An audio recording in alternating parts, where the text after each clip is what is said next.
Pacifique Ninazwe turongeye turabakiriye kandi mu kiganiro c'uno munsi ikibazo ca mbere mu mategeko yose abiri yaba itegeko ry'umuhisi perezida Pierre Nkurunziza yaba n'itegeko rishasha rya perezida Ndayishimiye hari amajambo tuguma tubona aguma agaruka cane cane amajambo avuga kumboneza gukunda igihugu ayo majambo yose aguma agaruka aguma agena mu mabanga umuhisi perezida Nkurunziza y'imboneza yamaho mu kuzirikana no mu gukunda igihugu rero ko tubona umengo aya mategeko abiri arafise ivyo ahurirako mbega ku bwanyu niyihe mpamvu yatumye perezida Ndayishimiye yifuza kunagura itegeko rishasha ryari ryasinywe n'umuhisi perezida Nkurunziza mbega ni hehe hari itandukaniro muri aya mategeko abiri woshobora kudufasha murakoze cane.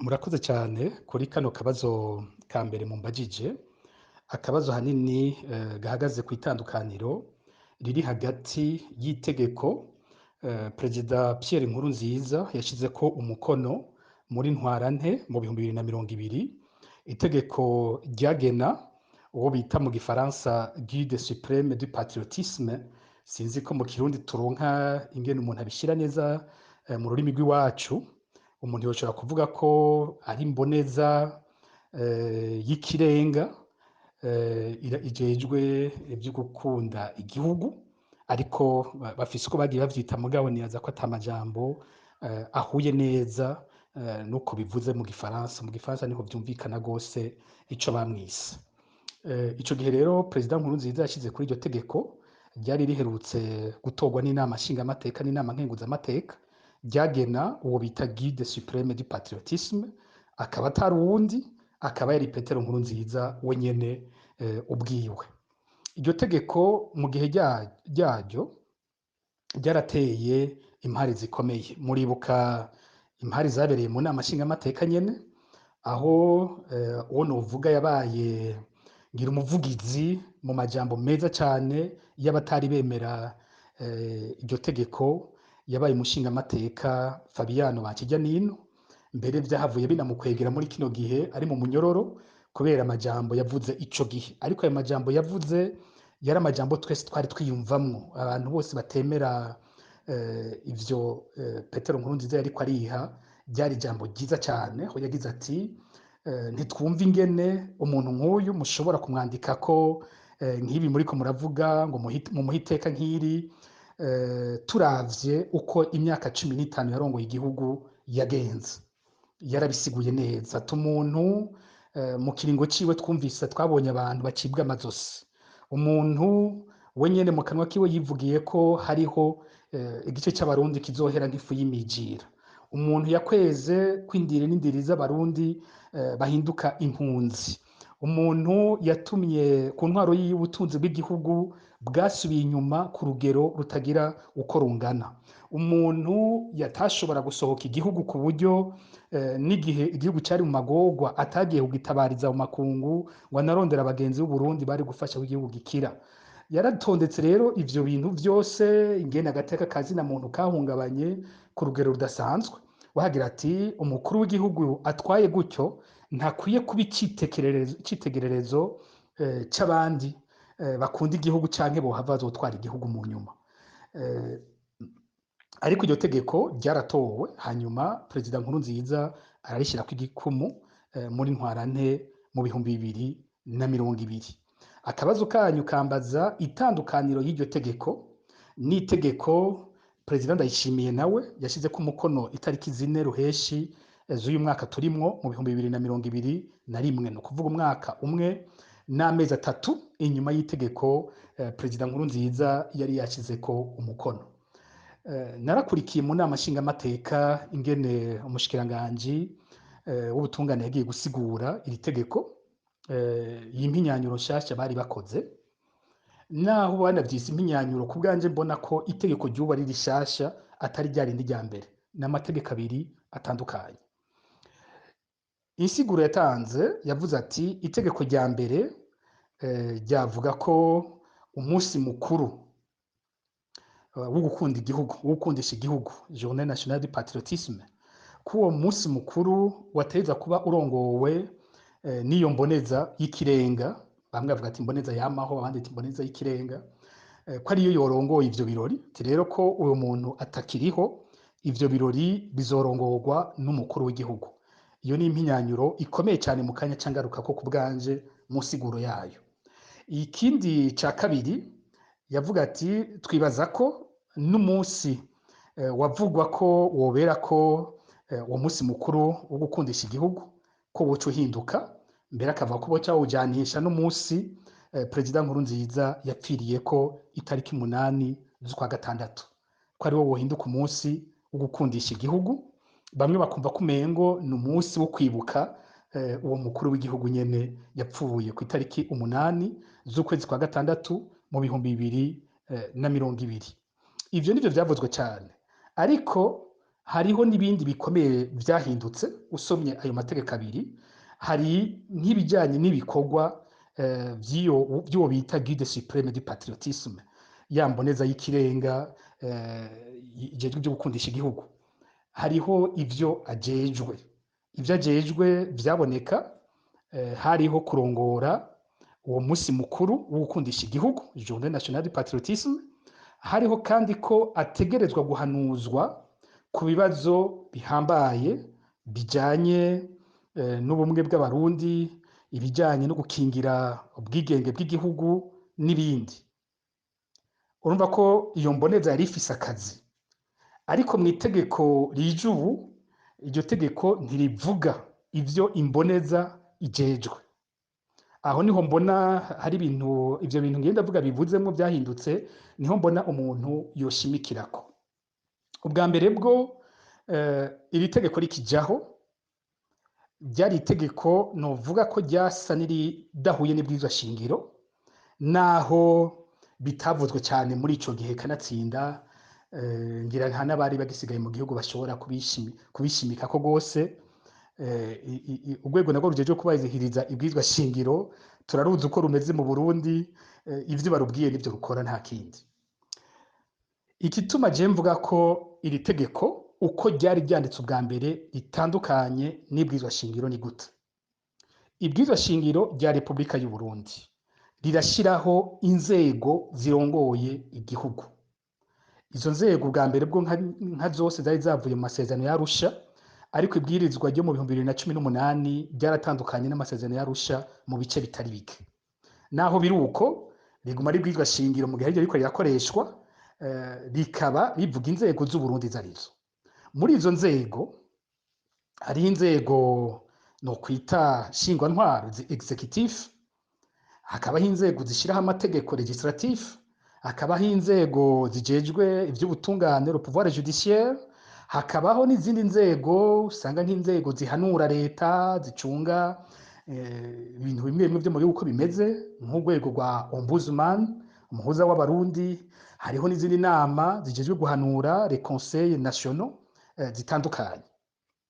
Ibwirizwa shingiro ntiryigeze ritegekanya urwego rwitwa Guide Supreme du Patriotisme, bisigura ko iryo tegeko ryo nyene rizanye urwego rutandukanye n'ibwirizwa shingiro. Ikigira kabiri, urwo rwego ahandi hantu rukomereye nuko ari urwego ruza mu bihe bimwe bimwe rusumba urwego rw'umukuru w'igihugu. Ivyo umuntu yobisigura gute? Aho ubonera ko urwo rwego rwasumba urw'umukuru w'igihugu, nuko ibihe iyo mboneza y'ikirenga canke yamaho bavuga, igihe ibintu iza gukora, rimwe na rimwe iyo mboneza ibirongora, kandi ari ibintu ubundi urwego rukuru mu gihugu rurongora ibihe bikomeye by'igihugu yateza kuba umukuru w'igihugu. Bavuga ko muri iryo tegeko habaho umunsi mukuru wo gukundisha igihugu, de Journée Nationale du Patriotisme, ko uwo munsi mukuru uba mu kwezi kw'indwi. Mu kwezi kw'indwi dusanzwe tuzi ko itariki imwe y'ukwezi kw'indwi duhimbaza ukwikukira ku Burundi. Ibirori vya mbere bihambaye vy'igihugu biba itariki imwe y'ukwezi kw'indwi. Ivyo birori bikaba birongowe n'umukuru w'igihugu wenyene, niwo mwanya avuga ijambo rikomeye cyane mu gihugu. Ni ukuvuga itariki imwe y'ukwezi kw'indwi. Ariko muri uko kwezi nyene kw'indwi haca hategekanywa ibindi birori vyo gukunda igihugu navyo. Ivyo birori no kuvuga ko kumbure ntawo kuyaza ko byari kuba itariki imwe y'uko indwi, ariko naho nyene ntacari kuyibuza kumbure bakavuga bati bahejeje ibirori bijanye no kwikukira uwo munsi nyene harakurikira ibindi birori bijanye no gukundisha igihugu biza inyuma. Bashimye naho ko bitoba ku munsi umwe no kuvuga ayandi matariki yose yo mu kwindwi yategereza kuza inyuma y'umunsi mukuru uhambaye w'igihugu. Hanyuma umwe yitwa Imboneza y'ikirenga akaba ari waca avuga ijambo riza inyuma y'ijambo ry'umukuru w'igihugu, kuko bavuga ko ivyo birori vyaba birongowe n'iyo Mboneza. Umukuru w'igihugu we nyene nta jambo mu bisanzwe hafise uwo munsi, ijambo abarundi bose bari kumviriza ryaba ijambo ry'Imboneza y'ikirenga. Aha hantu sinzi ko abantu bariko barumva ibintu bihanyegeje. Ni ukuvuga ko umukuru w'igihugu yavuze rya jambo ryiwe rihambaye cyane mu mwaka ryo ku munsi twibuka kwikukira. Imboneza nayo, iyo Mboneza y'ikirenga yaciza inyuma yiwe, akaba ariyo ivuga irindi jambo rihambaye cyane rijejwe gukundisha igihugu. Ntiyavuzwe ivyo avugamwo, nta wuzi ivyo yashobora kuvuga ko n'ivyo atashobora kuvuga ko. Kumbure yashobora kuvuguruza umukuru w'igihugu mu byo yavuze itariki imwe y'uko indwi, kumbure yashobora gutanga izindi ntumbero mu gihugu. Ntibavuga ivyo bintu Imboneza izovuga ivyo ari vyo. Ico bikoze yovuze inyuma y'umukuru w'igihugu, kandi umukuru w'igihugu nta bubasha yari afise bwo kuvuga uwo munsi. Ico ni cambere. Ikindi gikira kabiri nuko bivuzwe ko Imboneza ihanuzwa ku bibazo bihambaye cyane by'ubuzima bw'igihugu, na cyane cyane ibijanye n'ivyo kunywanisha abarundi, ibibazo bijanye no gukingira ukwigenga k'Uburundi n'ibindi bibazo bihambaye. Bisigura ko umukuru w'igihugu ntibivuzwe iryo tegeko hariho ahantu ridaheza ngo ritomore. Mbega umukuru w'igihugu afashe ingingo zihambaye cyane muri ivyo bisata atabanje kubaza iyo Mboneza vyogenze gute? Ivyo ntitubizi. Mbega hoho kumubaza bigarukira he? Kumubaza nuko we nyene ari we yemera izo ngingo zigiye gufatwa, canke yotanze icyumviro gusa umukuru w'igihugu agahitamwo ivyo agomvye? Hano hantu hashobora kuvyara izindi njyane zikomeye hagati y'umukuru w'igihugu n'iyo Mboneza y'ikirenga. Rero aho nahereye navuga nti ni itegeko rihonyora ibwirizwa shingiro, kubera ko ryakizeho urwego rusa n'urugiye kurengera urwego rw'umukuru w'igihugu, ubundi ari we yaboneka ahagarira igihugu mu myanya yose. Iki cyari ikintu gihambaye ku buryo abantu benshi baravye iryo tegeko babona ko Perezida Nkurunziza ariko ategura ingene azoguma arongoye igihugu, ariko atitwa umukuru w'igihugu, ari hejuru y'izindi nzego zose zari zihari. Bikaboneka ko iryo tegeko ryari rije nk'irije kuboha umukuru w'igihugu azoba hari, rikongera kandi narijya uravye n'inzego ingene zaciye zubakwa, hariho ibintu byinshi ubona bitumvikana, nk'ingene abategetsi bagiye baragenwa. Perezida Ndayishimiye yagera avuga ati aha ni nkurikiza ivyo Nkurunziza yabwiye abo yambwiye ko ngira umushikiranganje wa mbere, niwe ngira umushikiranganje wa mbere. Twaramukoze ku ikiganiro c'ingene yazanye umukeba wiwe, ingene uzorongora umugambwe ugasanga niwe mubwiye ati naka niwe uzoshiraho arongora umugambwe, kandi we yasizeho benshi bakabizi ko uyo muntu ari umuntu wa Nkurunziza nyene.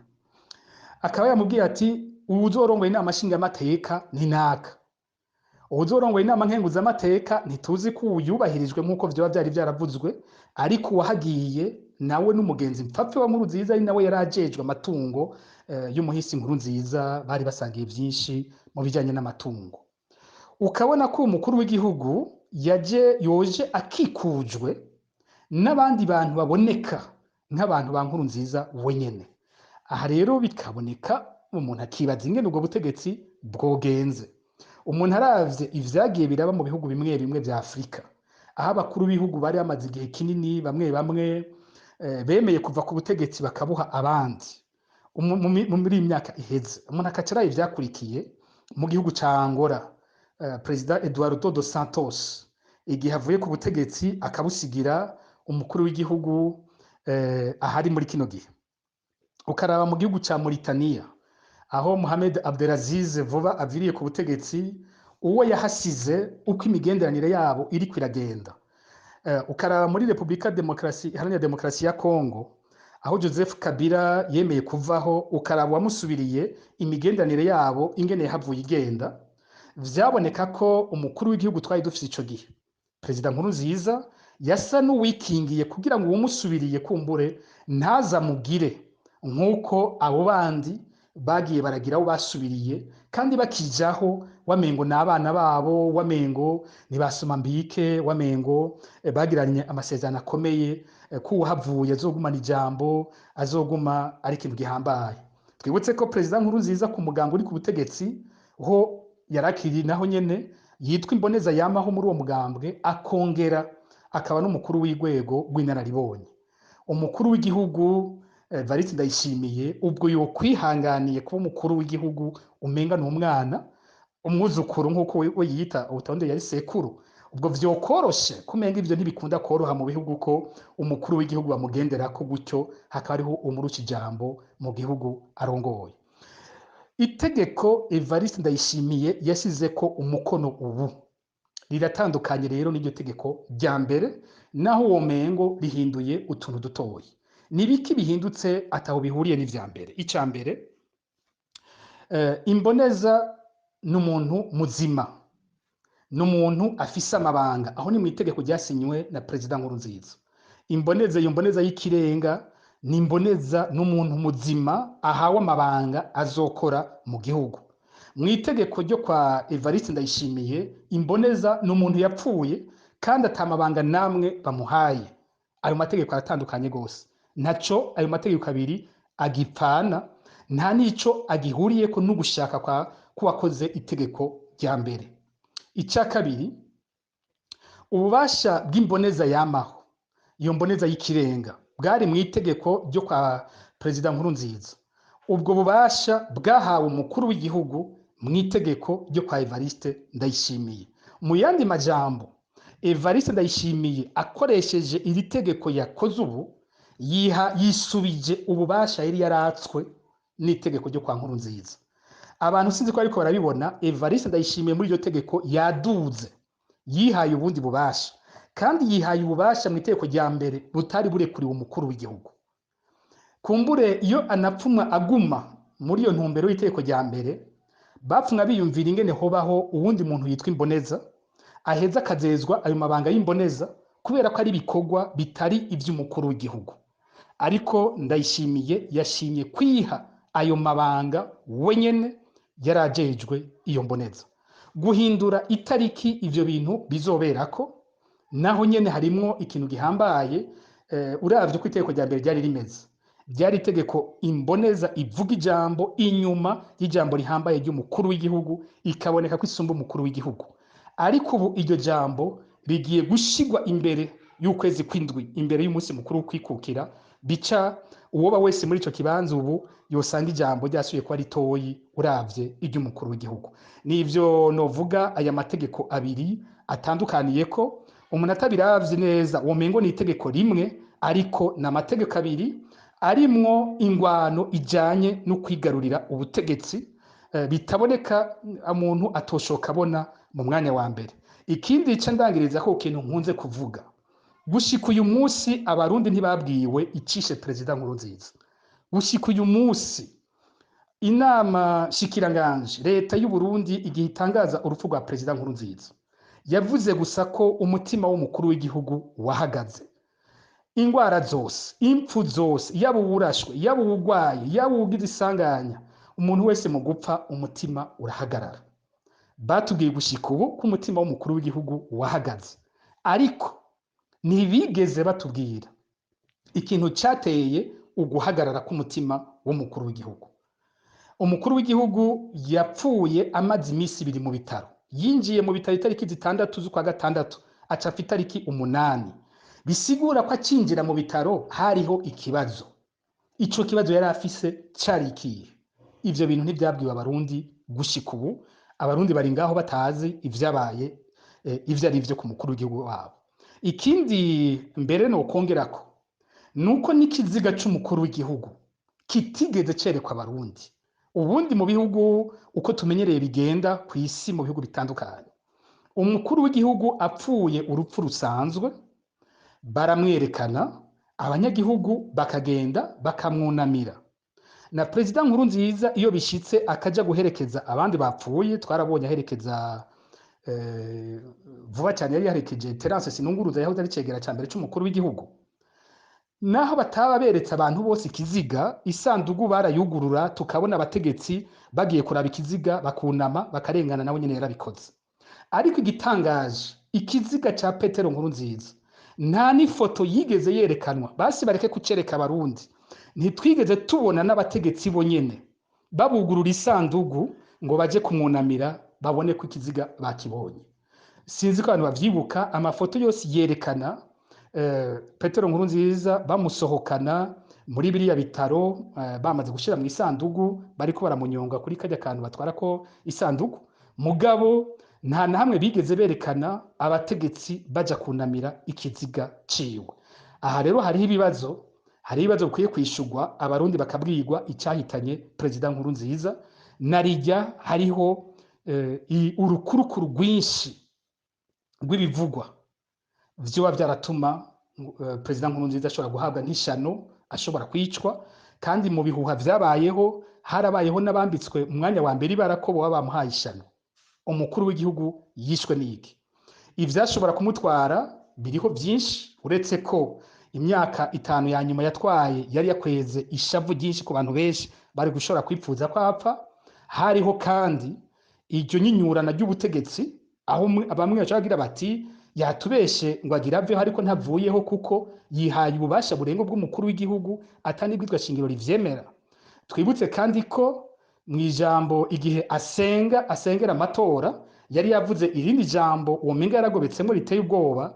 Yavuze ati uwuziba amatora azibonerako. Uwuziba amatora, umuntu aravye amatora aheruka yokwibaza uwo yavuga ashobora kuya amatora yari inde. Burya yavuga Gwasa ko yokuya amatora? Gwasa nta matora yokwiya, nta bubasha yari afise bwo kuya amatora. Abashobora kuya amatora bari afise ubutegetsi. Yoba yari yikeka ko abo bari kumwe baziba amatora. Turibuka bavuga inyuma y'amatora inama zabaye za ba generale mu ntara ya Gitega, baba bavugana ingene bahinyanyura ibyavuye mu matora. Ubwo yoba yaravyemera? Ubwo ntibamuhotoye ku buryo ariwe avyemera ku nguvu? Ngaha hose hariho ibibazo kumbure vyoshobora gusigura ibintu byinshi bitumvikana biri kuri urwo rupfu. Aha rero niho norangiriza kwishura kino kibazo ca mbere.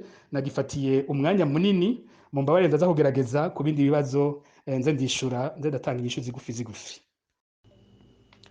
Ndaramukije umutumire dusangiye ikiganiro. Ndafise akabazo nshaka kubaza kuri ibi vy'uyu munsi w'itariki 8 z'ukwezi kwa gatandatu, aho bibuka umunsi bitiriye gukundisha igihugu, bagaca bawitirira ko ari umuhisi Pierre Nkurunziza akwiye kuba guide supreme. Vyaremejwe inama nshingamateka, amakuru y'igihugu aho bica kugira ngo itegeko ryemezwe, vyarabaye. Ariko hagati yaho hari ikindi gice tubona kivyumva nk'uko umushingamateka Florian Bamukijyanino yabivuga mu nama nshingamateka. Amandema uko yariko aravuga uko avyumva, byumvikana ko ari benshi bari ku ruhande rwiwe bavyumva nkawe, bati kumwitirira ko yoba imboneze yo gukundisha igihugu ntabikwiriye kuko hari amakosa menshi yakoze. None ko inzego z'igihugu zavyemeje, abo baba batavyumva kumwe n'izo nzego bazokora iki kugira ngo iciyumviro cabo came cibukwa? Mbega hoho ko itegeko ryamaze kwemezwa, bizomara iki kuba ijambo ryavuzwe, intererano zavuzwe mu itegurwa ry'itegeko ziciye zifatirwa ko kugira ngo nabo berekane ko bahari? Mbega ivyo ntaco bizotosekaza mu kijanye n'ivy'ubumwe turirimba canke twifuza mu Burundi? Mbega icokorwa kugira ngo abarundi banywane cane kurusha co bigiki? Murakoze. Utubazo twaje dukurikirana mu nyuma, twose mbona dusa n'uduhuriye ku kintu kimwe. Bose basa n'abagira bati n'igiki cyafatiwe ko kugira ngo Perezida Nkurunziza yitwe guide supreme du patriotisme kimwe nabuze neza ngenda kivuga mu kirundi nimba ari imboneza yamaho canke imboneza y'ikirenga mu bijanye no gukunda igihugu. Bose bagira bati turavye ivyaranze intwaro yiwe ntitubona ko uyo muntu yarakwiye kwitwa gutyo. Mbere umwe aranasaba ko twomufasha gutahura ijambo intwari. Ati mbega n'igiki bita intwari mu Kirundi?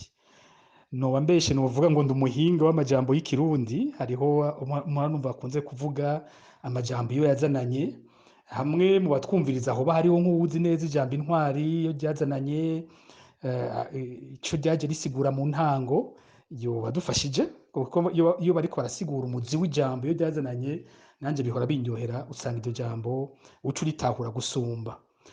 Uko je ndarifise uko numva, uko ndaryumva gusa, aho nabonye ryagiye rikoreshwa. Intwari yashobora gukoreshwa ku bantu bari mu rugamba, igihugu kibangamiwe, iyo Burundi bubangamiwe, ugasanga umuntu yarabangutse yarakoze ibintu bikomeye cyane mu rugamba, agatabara igihugu, agaha inguvu n'abandi, bose bakavuga bati ni ukuri uyu muntu yatubereye intwari muri no rugamba twari turimwo. Intwari kirashobora gukoreshwa no mu bundi buzima busanzwe, bivana n'urugero. Umuntu arashobora kuba intwari mu muryango wiwe, umuntu arashobora kuba intwari mu wundi mugwi wose yoba arimwo, bafatiye ku bikorwa bafata ko ari bidasanzwe yakoze, atari ibikorwa vy'umuntu uwo ari we wese, kandi bikaba ibikorwa vy'ineza.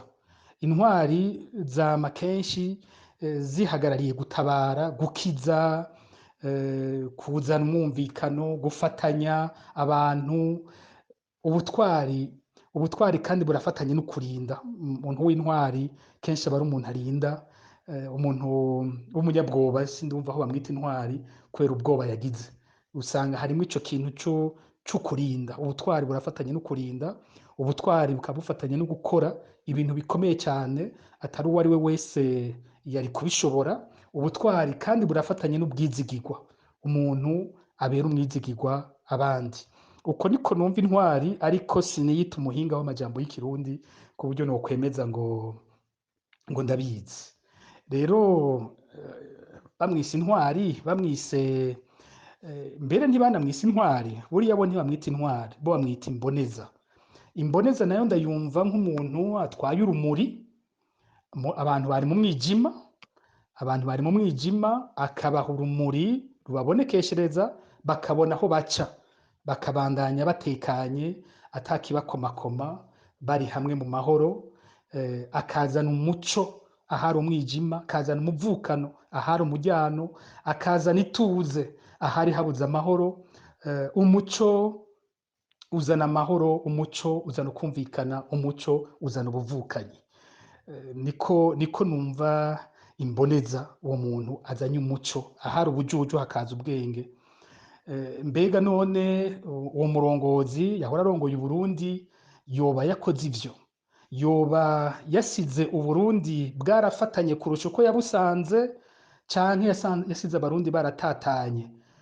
Rya jambo mbona ryishurwa na wa mushingamateka, agenda hafi nusu y'abarundi barasubiye kuja mu buhungiro, kandi yari yaje abarundi bumvikanye, abarundi bashyizeho amasezerano abahuza, abarundi basubiye gusubira hamwe, abahunze bariko barataha, we wagenda inusu y'umuriyoni w'abarundi basubiye kuba impunzi. Nibwo butwari? Ntaco nzi. Ico bise kuzana umuco ukafatanya abantu, sinzi ko ari ico. Namaze kuvuga ko mpagarara cyane ku byaranze intwaro, sindi ko mvuga umuntu buriya nshimikira cyane ku ntwaro yiwe. Ku bwanje simbona neza ico bagombye kutubwira, ariko kandi subira ndabwire ko nabivuze ko ntatahura ico bamwise. Mu kumwita imboneza sindabitahura gushika ubu. Imboneza navuze nti itwaye urumuri, abantu ikaca inzira, abantu bagakurikira. Rero uwapfuye bamwise imboneza y'ikirenga ntavyo nzi ico bisigura, namaze kubivuga. Ibyo sinza kubitebako.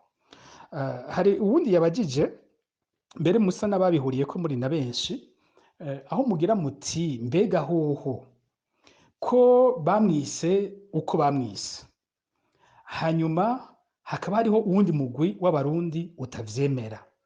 Birashoboka kuzohinduka canke karabaye vyaraheze, bizoguma biri gutyo. Jewe aho nkunda guhagarara ku bibazo bene ivyo, ku bibazo kenshi bijanye n'abantu bapfuye, ntabwo nkunda gushiramwo inguvu zikomeye zo kuja kugwana n'abapfuye. Nimba hariho abo biha amahoro, abamukunda bumva banezerewe, bakumva birabahaye amahoro kuko babuze umuntu wabo, bakumva barafise ico bamwise, ni ukuri je nta na kimwe bintwaye, nta na kimwe bintwara uko bomwita kose, kuko ni kuri bo, ni imboneza yabo, ntabwo ari imboneza yacu, si imboneza yanje. Mugabo abiyumvamwo ko ari imboneza yabo, bakabona ko vy'ukuri ariwe bamurikiye, ariwe bakurikiye, jewe ntaco bintwaye, kuri bo ni imboneza yabo. Hageze ko bamwibuka, abantu nibabareke bamwibuke, bamwibuke mwituze, bapfe mu kumwibuka kudahonyora abandi barundi.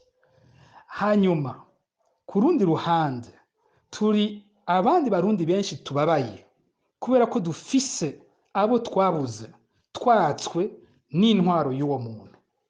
Natwe nyene nitwubahirizwe, umuntu wese yubahirizwe. Ujya mubabaro bagize mu kumubura, niwo mubabaro twagize turiko turabura bene wacu. Ujya mubabaro bagize, umuryango wiwe wagize ubuze serugo, niwo mubabaro nyene igihe bica aba FNL hari Muyinga bakabasogota ibiti bakabata mu ruvubu, igihe babica kuriya, niwo mubabaro abana babo bumvise, niwo mubabaro abakenyezi babo bumvise, nuwo nyene. Uyu mubabaro indongozi abanywanyi b'umugambwe CNDD-FDD bamukunda, kuko si bose nabo nyene bamwiyumvamo, abamukunda vy'ukuri bumvise babuze uwo bari basangiye ivyumviro vya politike n'urugamba.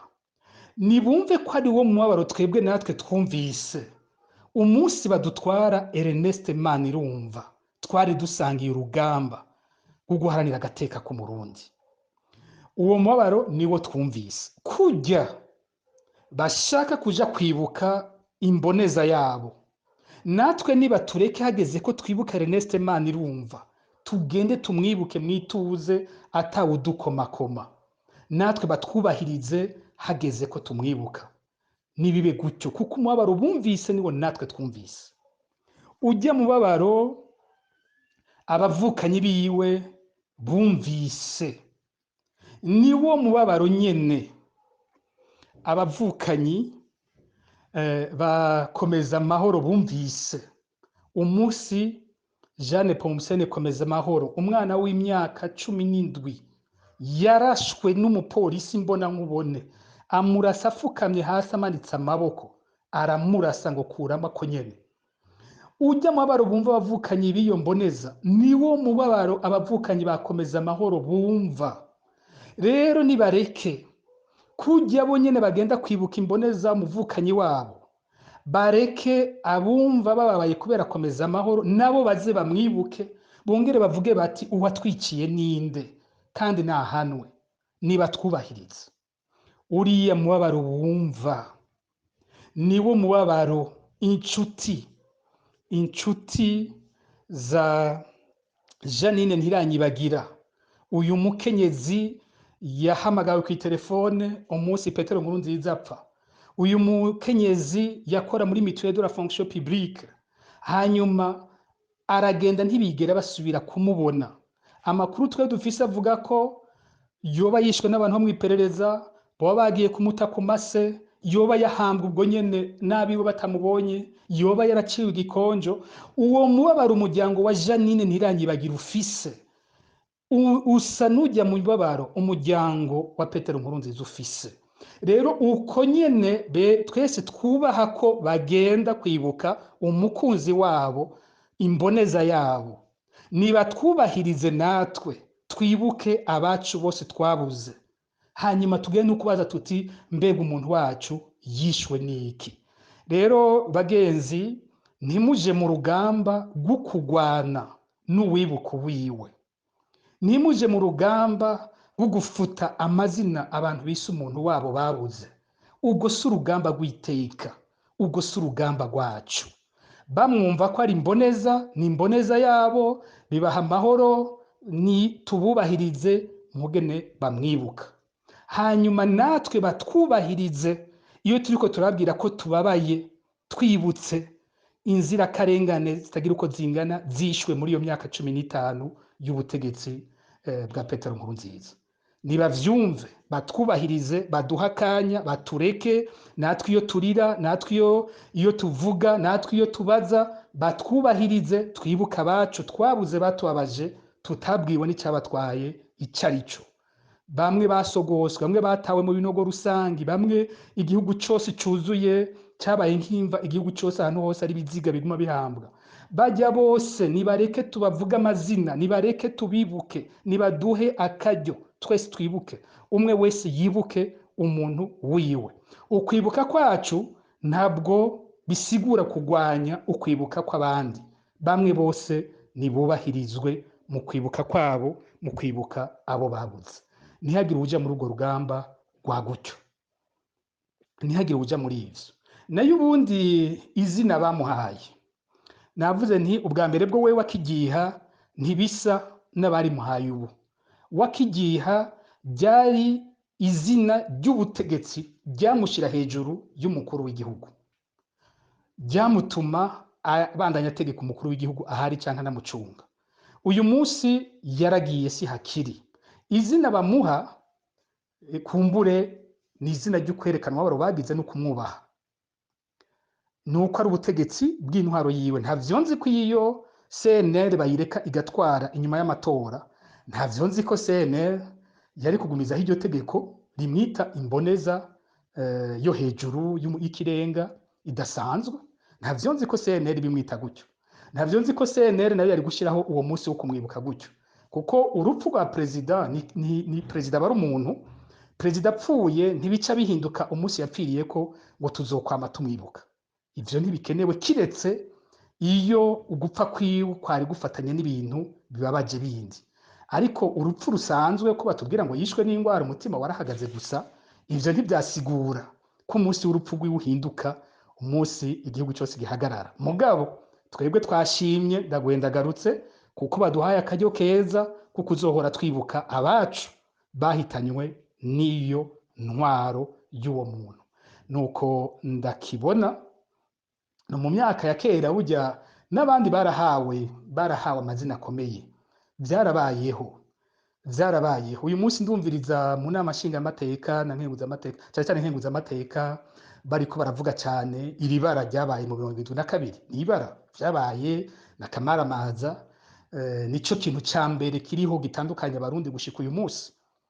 Ariko icyo abantu buno munsi bavuka uyu munsi bo batazi, nuko muri iyo myaka intambara y'ico gihe iheze mu 74, umukuru w'igihugu yari ari ico gihe yaciye aduga ipete, yari colonel acaba lieutenant general. Imyaka myinshi cyane, niwe muntu wa mbere yari yaragize iryo pete wenyene.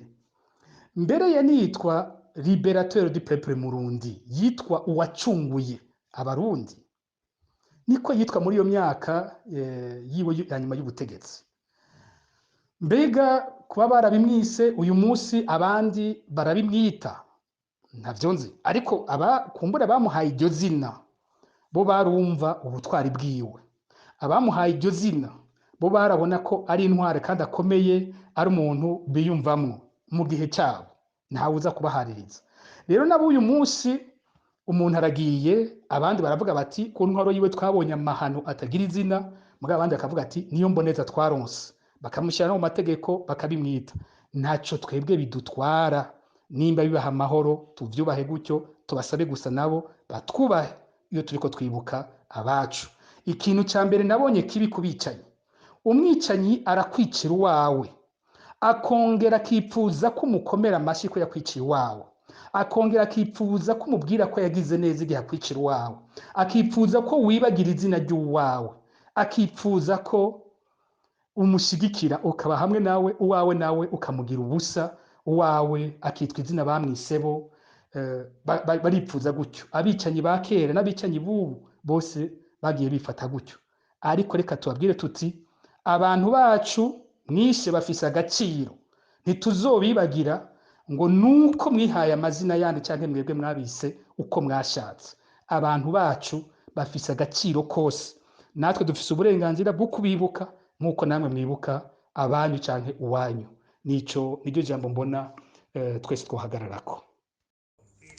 Murambabarira, nabonye amajambo ya Pacifique ariko araca muri no groupe, malheureusement twebwe ntituri muri iyo groupe, ariko uri muri iyo groupe nagomba aturungikire buno butumwa. Turasavye Pacifique atubabarire avuge ibimuraba, hanyuma areke guhinyanyura ngo ahindure itegeko ryanditswe.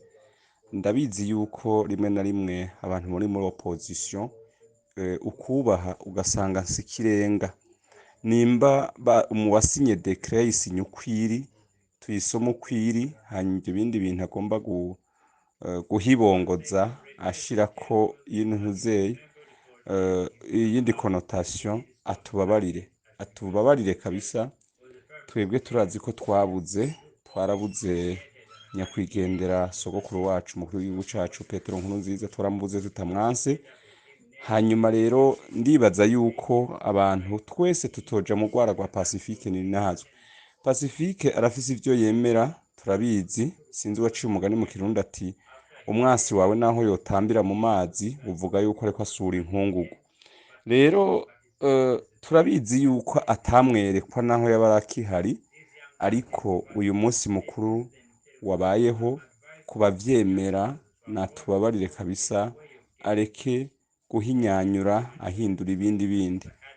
Nimba yarakeneye ko hariho uwabuze ababuze mu 2015 akeneye ko uwo munsi mukuru haba, ararondera uwundi munsi mukuru abicishamo.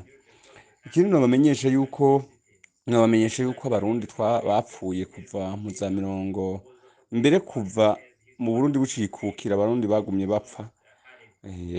Burya ubwicanyi bwabaye igihe kirekire n'imisi mu bihe bitari bike. Rero mugabo uyu munsi bavuze bati twibuke nyakwigenderanye n'icubahiro Petero Nkurunziza. Sinumva impamvu agomba guhinyanyura ngo ashiremo iyindi mpinyanyuro yiwe. Nagomba dufashe atubabarire kabisa, kuko burya hari wibaza kuko akundwa na benshi. Urashobora gukundwa na benshi ariko udakundwa na bose. Gira amahoro y'Imana. Ndakengurukiye gose n'aba babajije tuno tubazo. Hari uwa mbere abajije n'ishavu ryinshi, kandi ndaryumva, agira ati reka n'ukuri turekere uyu munsi w'uturekere twibuke imboneza yacu, hanyuma abo bandi namwe muze mugire ubundi munsi muzobibukirako. Ati nimureke guhindura ivyanditse muri decret, nimuyisome uko yanditse nyene, hanyuma muyivuge uko nyene biri. Yanongeye ko ahaca ahuriza mbere n'uwundi ati mu Burundi habaye ubwicanyi bwinshi cyane, si ubwo bwonyene bwo ku ntwaro ya Perezida Nkurunziza, ati hariho n'ubundi bwicanyi bwinshi mbere umuntu akwiye kuvuga ko biza gusa n'uyu wo munsi yaciye avuga ibya genocide, agira ati umuntu nkeka ariko avuga genocide ya bamwe abandi akabiyobagiza. Reka rero mbanze nje kuri ino shavu ry'uno muntu ndamuhumurize, ngira nimba yakurikiye ikiganiro mu ntango no mu bindi bice nari namaze kwishura ko nashimitse gose ko atakibazo je mfise n'abibuka imboneza yabo, nta kibazo na gitoyi binteye.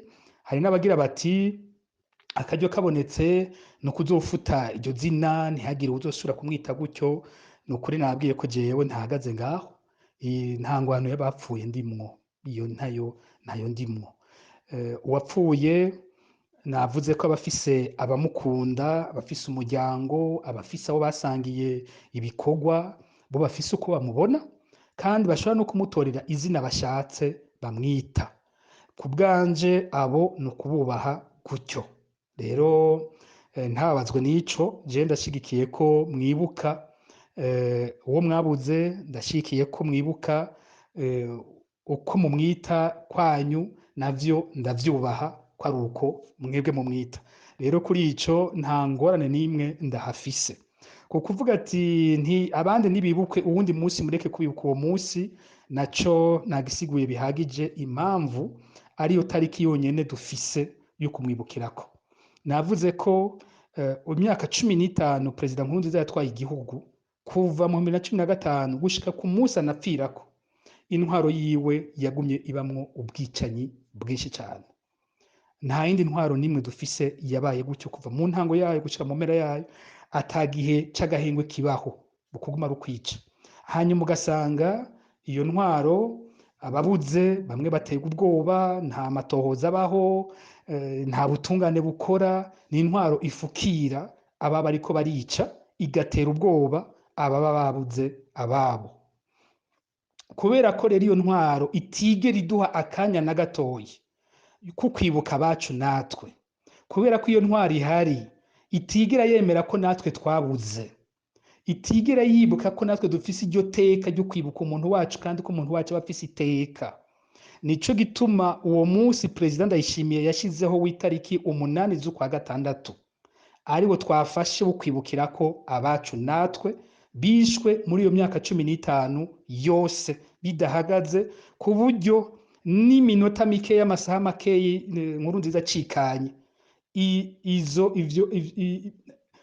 ivyuma vyakora akazi yo kunyuruza no kwica vyabandanije bikora. Turabaha izina ry'umukenyezi yanyurujwe uwo munsi nyene. Rero twebwe iyo tariki twayifashe kubera ico, nta na hamwe dufise vyahagarikiye ngo tuvuge ngo twibuka bitariki yi, ngo twibuka bitariki iriya. Nuko intwaro yose kuva ku ntango gushika ku mpera yaranzwe n'ubwo bwicanyi. Iyaba twogize tuti nkuko ngo warubivuze, noca nkubaza nti none nka Janine Ntiranyibagira yanyurujwe itariki 8 Ruheshi 2020, tuzohora tumwibukira kuyihe tariki? Kwiyo tariki nyene mwabuze imboneza ariyo tariki twabuze Janine, tuzomwibuka kuyihe tariki? Janine tumwibuka itariki 8 z'ukwa gatandatu, tukaca aja mu murongo umwe n'abo bandi bose bagiye baricwa ico kiringo cyose c'imyaka 15. Nuko ikibazo cifashe, ntabwo twaje kubatera ku itariki yanyu, ntabwo twaje kubasita, twebwe twaje kwibuka biwacu, kandi ntitubabujije kwibuka uwiwanyu. Bandanye mu mwibuka, bandanye mu mutera iteka, mukora ibirori vyiza, tukabasaba ko natwe mwotwubahiriza mukatwubaha iyo turiko turavuga ko twabuze abacu, nabo bagira itariki, nabo bibukwe, nabo babe abantu, kandi tuzobandanya tubikora. Ku kibazo kindi wagize uti si iyo myaka 15 gusa abantu bapfiriyemwo, ico turagihuza gose 100%. Uburundi bwabuze abantu batagira uko bangana. Nahereye kuvuga tucikukiye muribuka n'imbere yaho murazi ko twabuze Rwagasore, kandi turamwibuka itariki 13 z'ukwicumi. Imyaka yakurikiye navuze ntabasendikaliste mu Kamenge, hari umusenyeri inyuma yishwe, n'abandi navuze umushikirangoma wa mbere Ngenda Ndumwe, navuze mu 35 abandi bantu bahaguye, navuze abishwe 69, navuze 72 abandi batari indiri n'indiri, ari nawo mwaka udutandukanya gose abarundi. Nari nageze ku 88 muri Ntega Marangara. Inyuma yaho n'abandi benshi, umuntu yovuga ubwicanyi, igandagurwa ry'umukuru w'igihugu Melchior Ndadaye nabo bakorana, abo bahora bibikwa itariki 21 z'ukwicumi. Umuntu yovuga indiri z'abarundi baciye bicwa inyuma y'urupfu rwa Perezida Melchior Ndadaye. Umuntu yovuga abarundi indiri bishwe mu ntambara zaciye zikurikira kuva mu 1994 gushika ngira byitwa ko intambara mu Burundi basinya amasezerano yo guheza intambara burundu mu 2008. Ni kiringo kirengere cyane cabayemo intambara. Hariho abanyeshuri bishwe muri kaminuza y'u Burundi, murambona bibukwa itariki 11 y'ukwezi kwa gatandatu. Hariya muri kaminuza harabaho ibirori byo kubibuka. Hari abandi bagiye bapfa mu bindi bihe bitandukanye. Rero benshi muri iyo migwi y'abagiye barapfa usanga hariho ababibuka, ugasanga abagira bati imiryango y'ababuze 65 hariho abo maze kumva baje hamwe bakabibuka. Imiryango y'ababuze 69 barafise ishira hamwe ryabo, murambona bagihora bakabibuka naho bidakunze kuvugwa cyane. mu 72 ho murabona umurindi biriko birafata no mu gihugu bagira bati vyitwa izina bimenyekane. Ikibabaje gusa ku 72 nuko bitera vyitwa ivy'uruhande rumwe bashaka kwemeza abarundi ko hapfuye abahutu gusa, kandi 72 abatutsi barapfuye, barishwe mu buryo bubabaje cyane, kandi bikorwa n'abari babiteguye baje bavuga bati mu bice n'inda mumene, bari bariho baje bavuga gutyo. Intumbero yari yo guhonya zina mututsi ako kanya. Hanyuma haraho ubutegetsi bw'ico gihe nabwo bwakoze amarorerwa, indiri z'abahutu baricwa bimwe by'agashinyaguro, abatari bakatawuzi niyo bahambwe hariho. Abo nabo yaba ababishwe n'ubutegetsi bw'i 72, yaba ababishwe mu mwanya wa mbere, bose bakwiye kwibukwa, kandi imiryango yose yabuze ikwiye guhabwa akanya ko kwibuka ababo, kandi bikaba mu iteka umurundi wese yabuze akubahirizwa.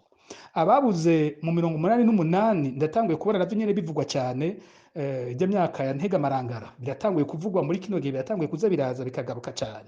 Nabo barafise uburenganzira bwo kwibuka babo.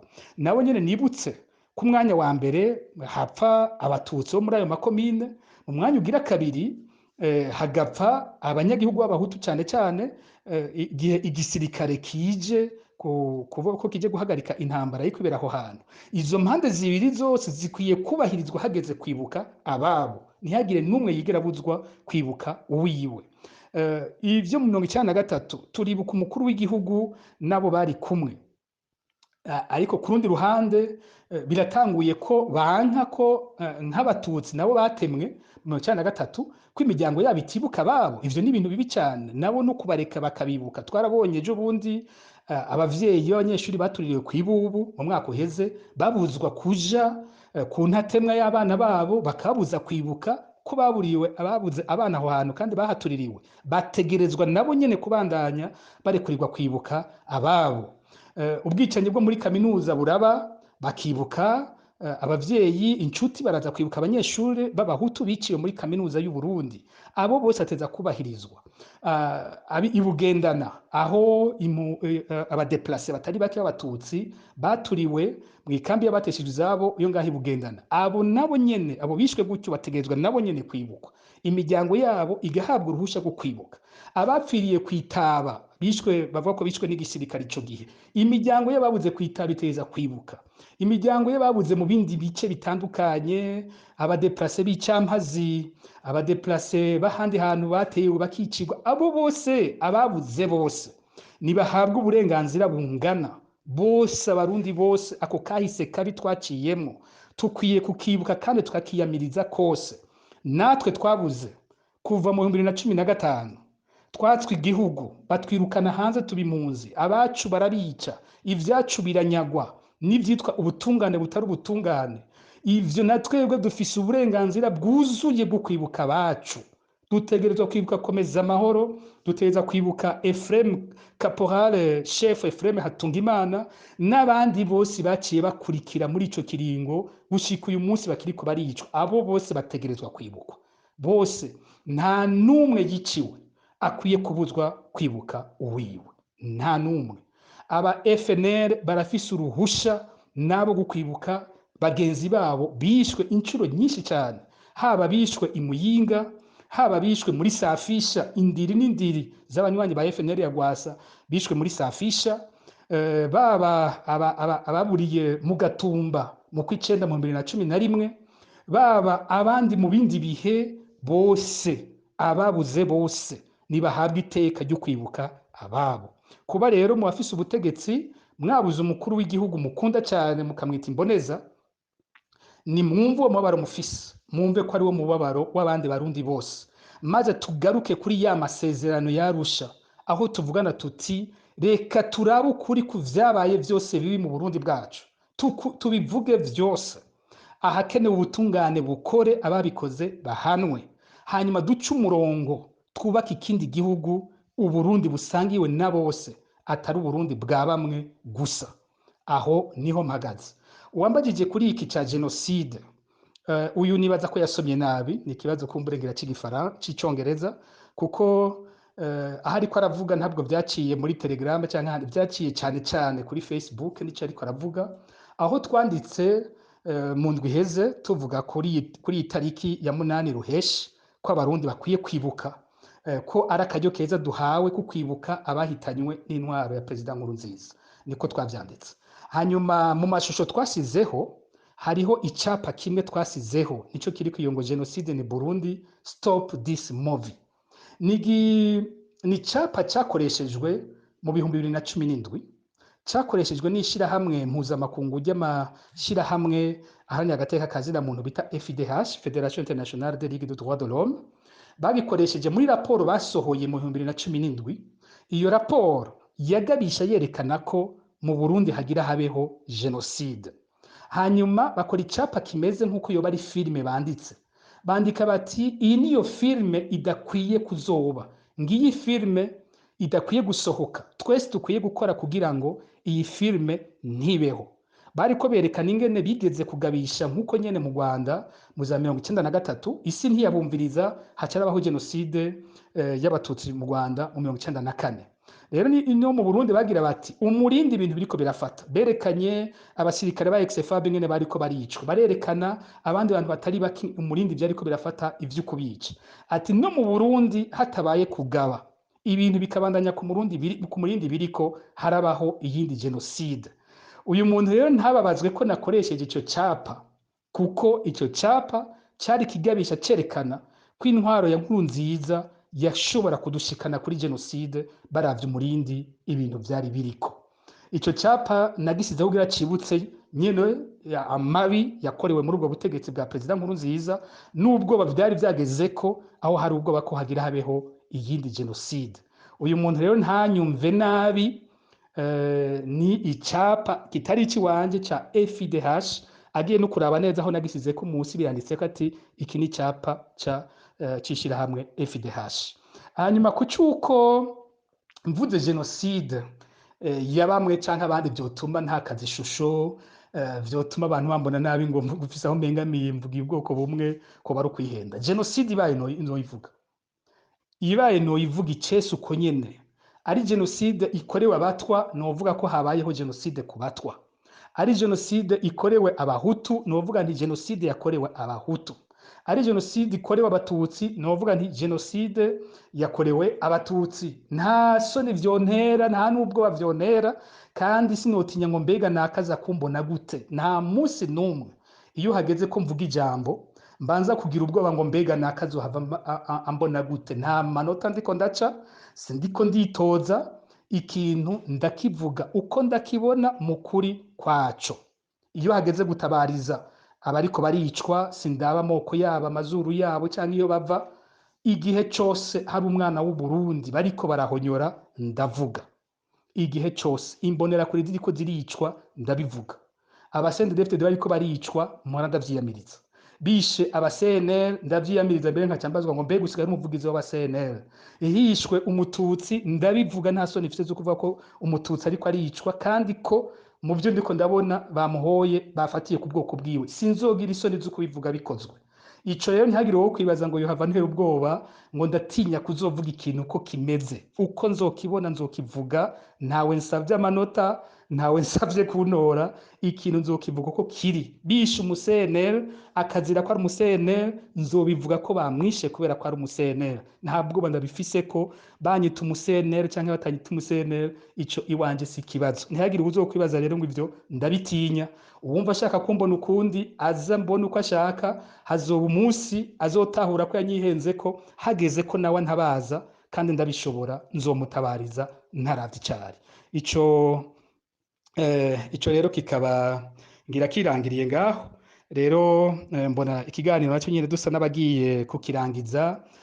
Abari muri groupe nabishuye nka bose ku bibazo bagiye barambaza. Kumbure ngira ncishemwo ibindi bibazo nka 2 canke 3 by'abadasanzwe bari muri no group. Nkipfuza uwafite icyumviro abona ati hageze kwibuka bano bantu twohora tubigora gute. Hagumye haza ivyumviro bijanye n'ibi vy'uko uwiswe imboneza atarakwiye kuvyitwa canke ibindi, ariko uwafise iciyumviro c'ingene tukwiye kuza turibuka abacu twabuze muri ico kiringo, ico ciyumviro naco coba ari ciza coza kudufasha. Ndabashimiye muri groupe mwantumiyemwo ku bibazo mwambajije, ndashimye ingene twaganiriye neza, ubu naho mu kanya ndarangiza ikiganiro baje kwishura ibibazo 2 canke 3 vy'abandi. 2 canke 3 vy'abadasanzwe bari muri no groupe, nkipfuza uwafise iciyumviro abona ati hageze kwibuka bano bantu twohora tubigora gute, hagumye haza ivyumviro bijanye n'ibi vy'uko uwiswe imboneza atarakwiye kuvyitwa canke ibindi, ariko uwafise iciyumviro c'ingene tukwiye kuza turibuka abacu twabuze muri ico kiringo, ico ciyumviro naco coba ari ciza coza kudufasha. Ndabashimiye muri groupe mwantumiyemwo ku bibazo mwambajije, ndashimye ingene twaganiriye neza, ubu naho mu kanya ndarangiza ikiganiro baje kwishura ibibazo 2 canke 3 vy'abandi.